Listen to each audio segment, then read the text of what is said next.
Good afternoon. My name is Seafood Dave Charlesworth from KAJUKENBO Napoli in Naples, Italy. Today, I wanted to revisit my previous video, What is KAJUKENBO Effective for the Street?, where I talked about what KAJUKENBO is and provided some of the reasons why I felt that it's so brutally effective in the streets. Now, a lot of what has been previously stated was correct, and there are some minor differences and a couple major things too.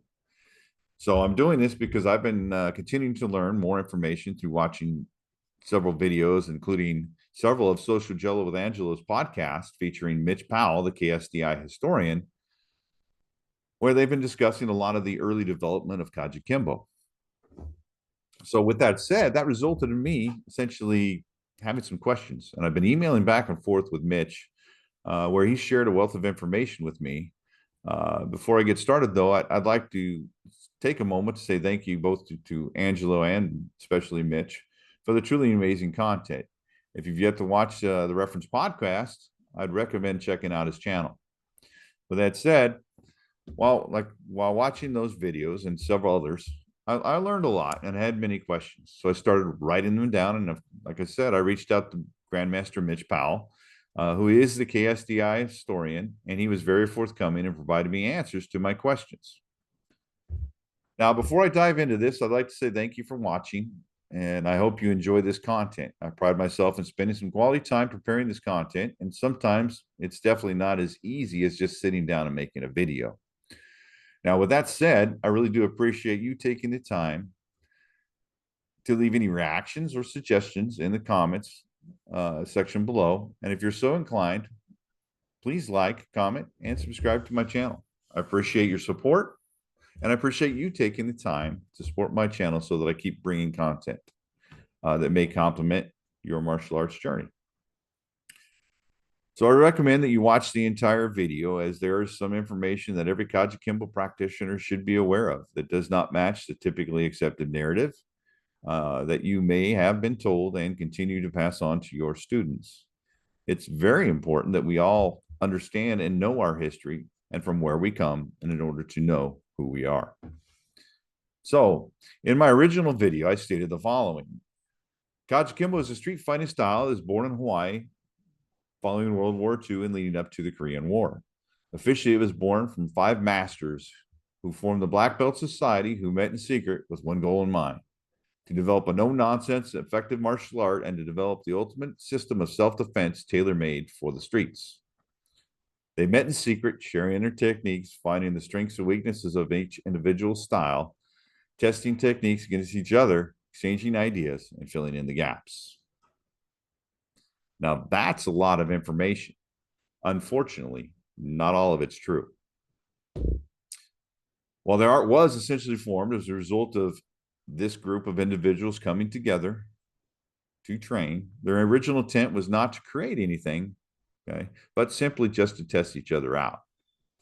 Now, Imperato also believed that he was going to be teaching the group Kenpo, as Frank Ordonez reportedly told him that he had some guys who wanted to learn some Kenpo from him when he set the training up. Okay. Now, as I previously stated, the group was not made up of old men with Fu Manchu facial hair and a lifetime of traditional martial arts experience, as some may picture. They were all young men in their 20s, some who grew up in one of the roughest neighborhoods of Hawaii, the Palama settlement. Now, the fact of the matter is that most of them, all those skilled martial artists, were not black belts in their respective arts at the time.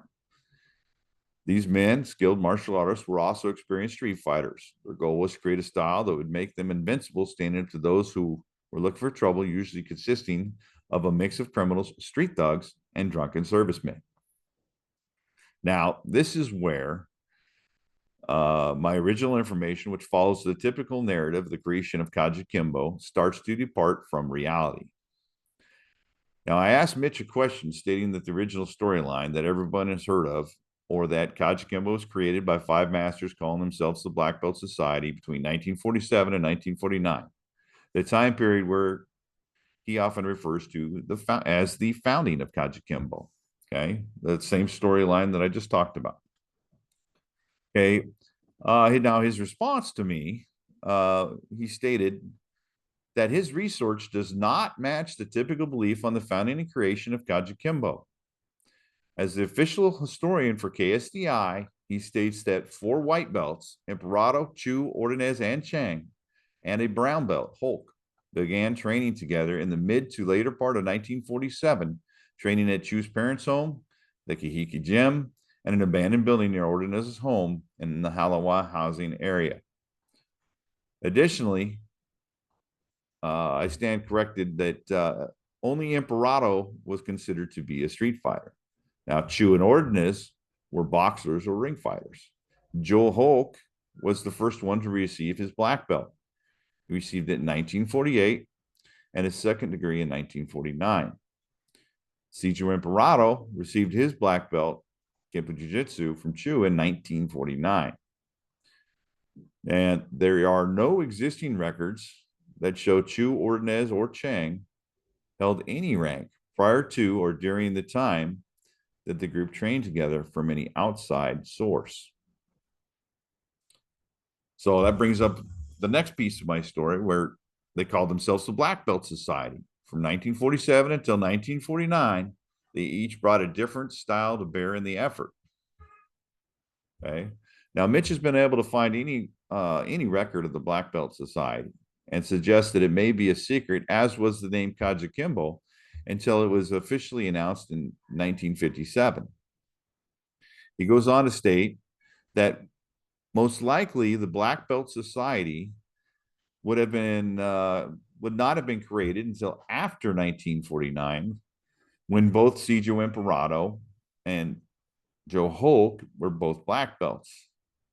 Because obviously it would not make sense to create the Black Belt Society unless you were a black belt, right? So the original storyline, as I stated in my previous video, was that each member of the Black Belt Society brought their own method as follows.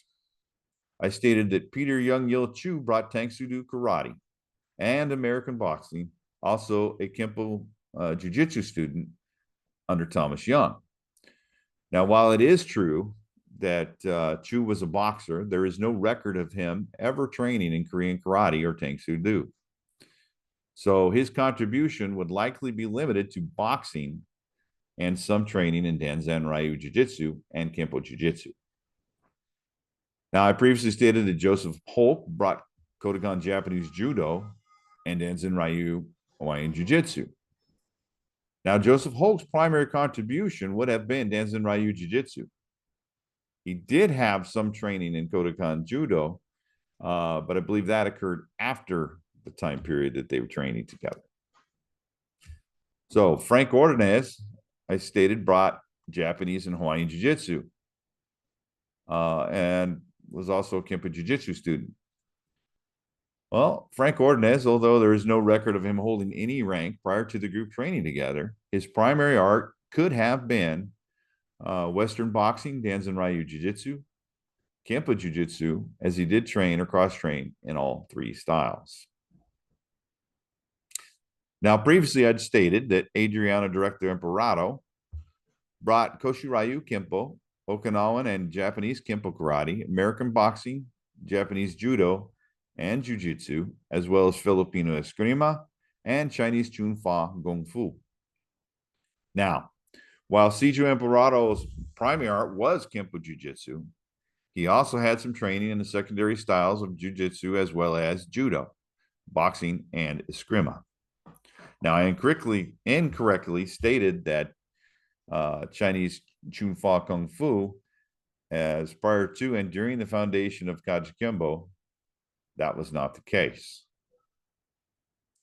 Now, Clarence Chang, I stated, brought Southern Chinese Shaolin Kung Fu, or Chinese boxing. First off, his name is not Clarence Chang. Apparently, that's a pretty common mistake. But his name is George Chen Yok Chang. Okay. Although there is no record of him holding any rank prior to the group training together, Chang's primary art would have been Chinese boxing, and more specifically, Hakka Kung Fu.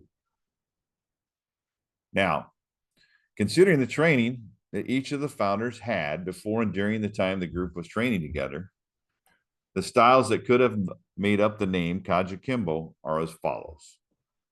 The KA still standing for karate. However, karate as a style of Kenpo. Primary contributor would have been Sijo Emperado, with secondary contributors as Chu and Ordonez. Okay, the JU standing for Judo and Jiu-Jitsu. Primary contributor being Holt, with secondary contributors being Emperado, Chu, and Ordonez. The KEN standing for Kenpo, which would be Kenpo Jiu-Jitsu. Primary contributor being Sijo Emperado. Secondary contributors being Chu and Ordonez. Now the BO standing for boxing, American boxing and Chinese boxing, with Chu and Ordonez being the primary contributors for American boxing, and Clarence Chang, George Chang again, being the primary contributor for Chinese boxing or Haka Kung Fu. Secondary contributor being Sijo Emperado. Okay.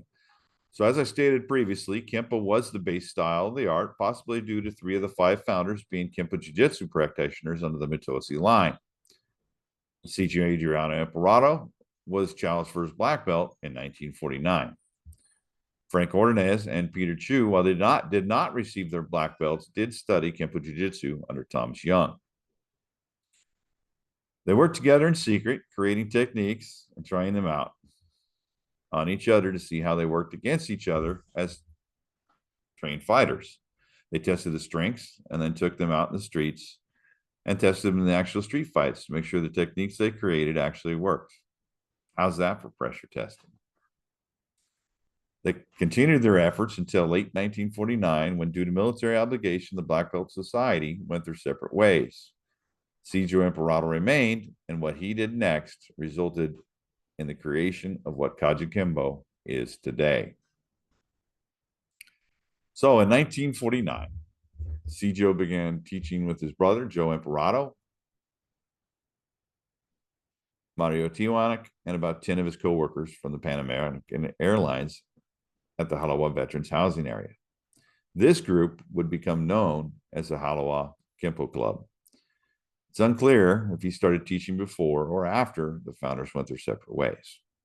Now, at this point, I would say that some would say that KAJUKENBO was born and that the original concepts and techniques that the Black Belt Society created between 1947 and 1949 were complete.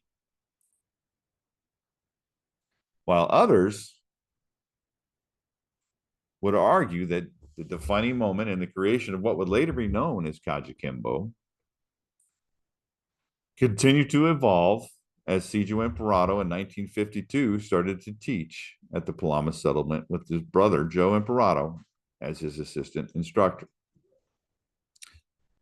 Now, later in 1954, year corrected, Woodrow McCandless, who was teaching Kenpo Jiu-Jitsu at the Palama settlement, merged his class with Sijo Emperado's class, becoming an assistant instructor. Now, I think that this is pretty noteworthy, as Woodrow McCandless essentially took a step down because he liked what KAJUKENBO had to offer and wanted to learn. Now, as mentioned in a previous video, although he was a black belt in Kenpo Jiu-Jitsu, he was willing to start over as a white belt in KAJUKENBO. Now, Sijo refused and recognized his black belt in Kenpo Jiu-Jitsu and simply stated, no, you are a black belt. You will learn eventually by helping me teach. So in 1954, Sijo Emperado is the chief instructor, Joe Emperado assistant instructor, along with Woodrow McCandless, and Mario Tiwanek as assistant instructors at the Palama Settlement Gym. Now, a little bit of new information here due to those videos I watched. Due to the recent posthumous promotion of Joe Emperado and the elevation of his status to co-creator, it is evident that KAJUKENBO, as we began to know, was not complete in 1949. Now, I think it's safe to say that at the end of 1949, when Sijo started teaching students of his own into the early years of the Palama Settlement class, KAJUKENBO was solidified in concept, principles established. The foundation had been laid, but the houses had yet to be built.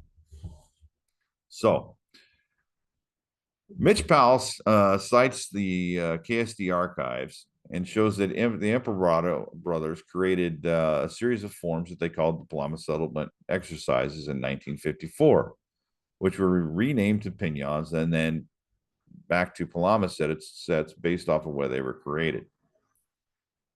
Now, discussions and podcast comments have provided information that supports this storyline and the evolution of what Sijo was teaching starting in 1949, which was referred to as Kenpo-Jui, leading up to the name being changed officially to KAJUKENBO in 1957.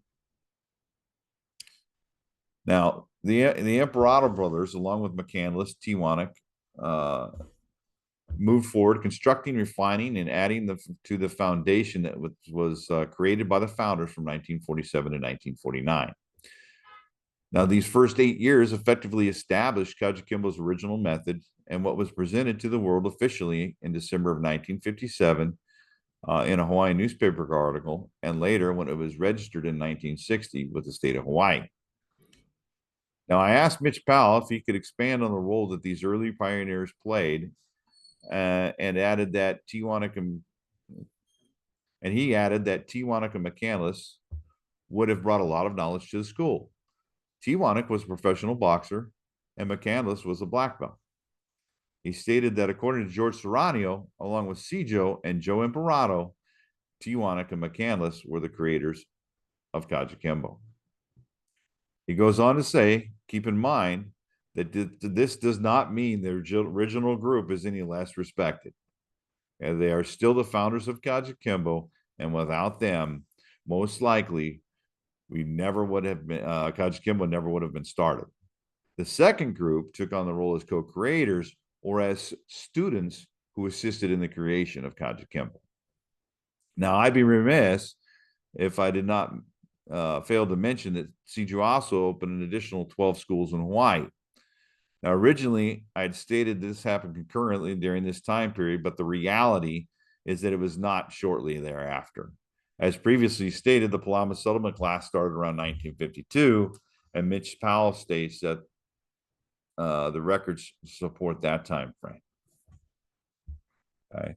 Now, the first 3 schools were the Palama Settlement Gym, which opened in 1952, followed by the gyms at Kaimuki and Wahiawa in 1956 or 1957. Okay.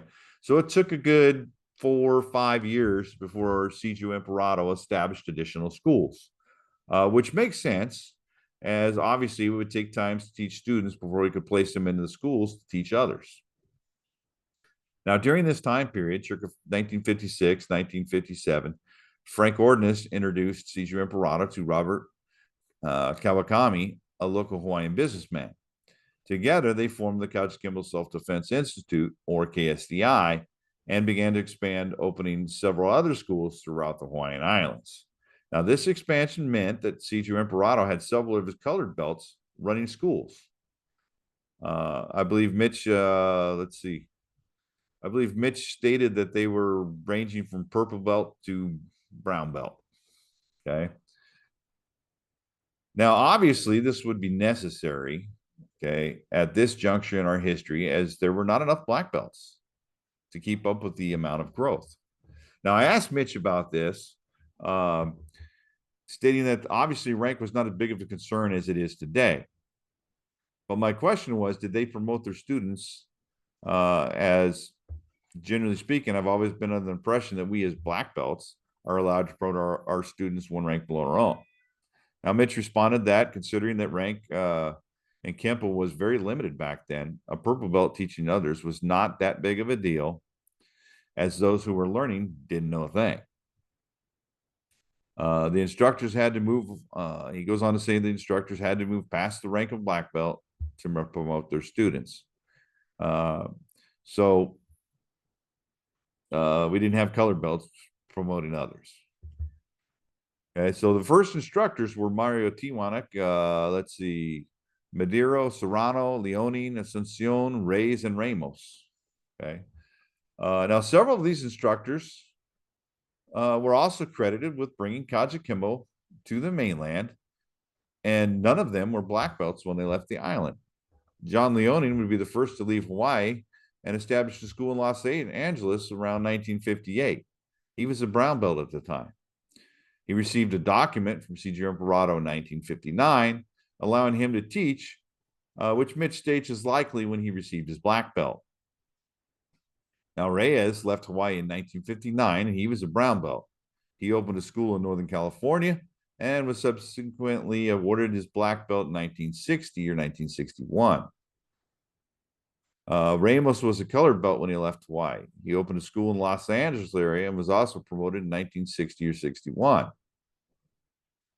When he left Hawaii, he opened a school in Los Angeles, and was promoted in 1960-61. Now, Charles Gaylord was also a colored belt when he left Hawaii. He opened a school in San Leandro, California, and he was promoted to black belt in 1963. Okay, now my point is that not that all of these guys were not black belts at the time, but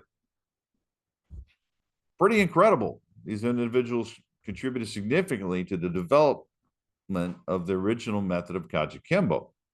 Now, through their hard work, dedication, and creative genius, bringing the concepts and techniques to life, at the Palama Gym. So KAJUKENBO continued to evolve as Sergio Imparato felt that the Chinese martial arts had much to offer KAJUKENBO. Originally, I stated in 1959, Sergio, along with Aldo Cascos and Al de la Cruz, began to develop the Chun-Fa style of KAJUKENBO, which Sergio named Tun Pai, incorporating the southern styles of Kung Fu as well as Tai Chi. Now, Mitch Powell has told me that this actually occurred around 1963. So my dates are a little bit off. Let's see. In late 1964, Sifu Aldo Casco moved to San Francisco Bay Area, California, where he continued to train with various Chinese influences of Kung Fu. Now, this resulted in the further modifications to the Tun Pai techniques, leading Sifu Aldo to conclude that Tun Pai name was no longer applicable. Meeting with Sergio and Al de la Cruz, he explained that his concerns and demonstrated the new techniques, which now included Northern Kung Fu techniques, and they all agreed that they should change the name to Chun-Fa. Sifu Aldo developed the training syllabus, presented to the Sergio, and Chun-Fa became an official branch of KAJUKENBO in 1966. Now, Sergio's desire was to convert all of KAJUKENBO to the new style. He assigned Al de la Cruz to return to Hawaii and to teach the new techniques, while Sifu Al would remain in California teaching the new style on the mainland. Now, many practitioners of the original method prefer to keep teaching the original hard style method and resisted this change. Sergio allowed them to choose, with some remaining and others accepting the change, and some others also embracing the opportunity to develop their own expressions of Chun-Fa. He did, however, require all of KAJUKENBO to adopt the Chinese titles, vice the previous Japanese expressions, eventually adopting further Chinese titles for the upper ranks. As time went on, Sifu Aldo Cascos continued to study the Chinese martial arts, making changes and tweaks as he went along. Now, as the years passed, he realized that his method of Chun-Fa had become a personal expression of his interpretation, and in addition to many of the other different styles that he had studied along the way. Now, he was no longer practicing and teaching Chun-Fa as previously developed. His method was the next evolution, and Wun Hop Kun Do, which means combined fist art style, became the next and the last of the full recognized styles of KAJUKENBO. Or is it? As previously stated, Chun-Fa replaced Tun Pai in 1966. And since that time, Tun Pai was essentially absorbed into the Chun-Fa style. Now, in 1971, Sifu John Loren began incorporating Tai Chi and Southern Sulum into his KAJUKENBO, which he then called Northern KAJUKENBO. Now, while staying with Sergio in Hawaii circa 1974, he demonstrated his techniques, and although his techniques differed from the original Tun Pai, he asked Sergio if he could bring back the Tun Pai branch. Imparato agreed and allowed him to assume the Tun Pai name, and ever since, this method has continued to evolve into what it is today. So I think technically, this would make Tumpai the fifth, that replaced the second. So, although there are 4 recognized styles of KAJUKENBO, Seiju Imperato stressed that no single style is superior to the other, a fact that might well be the genesis that resulted in the creation of KAJUKENBO in the first place. One might think that each evolution and subsequent creation of a new style was an improvement, but they are 4 distinct expressions of the original concepts that have evolved into what they are today. This is one of the major differences that really sets KAJUKENBO apart from traditional martial arts styles. From the beginning, KAJUKENBO is meant to be adaptive, and as such has continued to evolve consistently. Once a student receives their black belt and starts teaching at their own school, they are not required to mimic their instructor's teachings and are in fact encouraged to develop their own expression, adding to and taking away as the threats that we face also change throughout the years. Are you confused yet? Now, it doesn't stop there.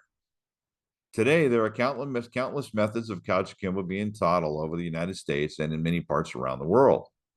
While some maintain the techniques that were taught to them by their instructor before them, there are many that continue to change and add to the knowledge, which resulted in many different methods that fall under the umbrella of each of the 4 previously mentioned styles. So far, I think that I've done a pretty decent job of describing a large portion of what makes up KAJUKENBO. But what is KAJUKENBO? Simply put, I describe it as a highly effective American mixed martial art that was made for the street. The reality is, it is much more complex and difficult to put into words than a non-KAJUKENBO practitioner might understand. KAJUKENBO has often been called the original mixed martial art. In today's culture, some may even argue that it's not MMA at all, as the definition has changed since the advent of the UFC. By definition, it is a mixed martial art, drawing its techniques from many other martial arts that make up the acronym KAJUKENBO. Today, there are many more that are not included in that acronym. Basically, if a technique from another style works, we find a way to incorporate it into KAJUKENBO. Some say KAJUKENBO is a mindset. What exactly does that mean? For me, it means that you're always learning and always looking for ways to improve upon your techniques, to be open-minded and always be willing to try new things and to learn new techniques. Now, is KAJUKENBO a combat martial art? Well, I guess that depends on your definition of combat. While its use is not widespread in the military, perhaps it should be. It can be, and is designed to take action to reduce or prevent something bad or undesirable, specifically being robbed, physical injury, and or death. KAJUKENBO is highly effective with its fast, powerful, and accurate strikes to vital areas of the body. Violence of action could be considered its signature and defining characteristic. After all, it was designed by a street fighter, martial artists, boxers, and military men. Now, most of the techniques in KAJUKENBO can be characterized as either blocking, controlling, or attacking. KAJUKENBO, unlike traditional styles, is not a linear fighting method and stresses using angles of attack and or defense. A block is often a strike. It sets up the attacker for the next strike, creating a flow that becomes a rapid-fire and relentless onslaught of strikes. The idea is to overwhelm the attacker with strikes, not giving them the opportunity to strike back, usually finishing them with a takedown followed by ground techniques, designed to finish the fight as quickly and efficiently as possible, which allows for the engagement of follow-on attackers or a rapid escape to safety. Now, use of objects and or physical characteristics of the surrounding environment or throwing attackers into a wall, parked car, fire hydrant, tree, or curb is also a consideration and encouraged. This is street fighting. Limb destruction, breaking bones, and dislocating joints are often included in the techniques that we practice. The goal is to survive and to defend ourselves and our family and to return home at the end of the day. Now, while self-defense and being able to survive an encounter in the streets is the primary goal, KAJUKENBO has proven to be very effective in combat sports. The way that we fight is different, and the principles that we use for the streets can be effectively employed in a tournament setting. Is Kajukembo the ultimate martial arts for all situations? While Sijo himself stated that there is no martial art that is, the goal was to create an ultimate martial art to make you invincible in the streets, creating punch counters, grab arts, club counters, knife defense techniques to counter not only skilled fighters, but multiple fighters and attackers. While there may not be a single martial art that is suitable for every situation, I'm here to tell you that Kajukembo has been proven to be quite effective in most. So if you are Kajukembo, I'd love to hear your feedback and anything that you think I should have added. I'm sure that there are some much more that could have been said, and there's maybe some things that you may not want to have heard. But it is what it is, and we are who we are. Okay, if you're not Kajukembo and have questions, please feel free to ask. Please leave any comments in the questions or questions in the comment section below. If you've not done so already, please let me know if you like this video by hitting the like button, and please subscribe to my channel. I appreciate your love and support, and I thank you for watching. Mahalo.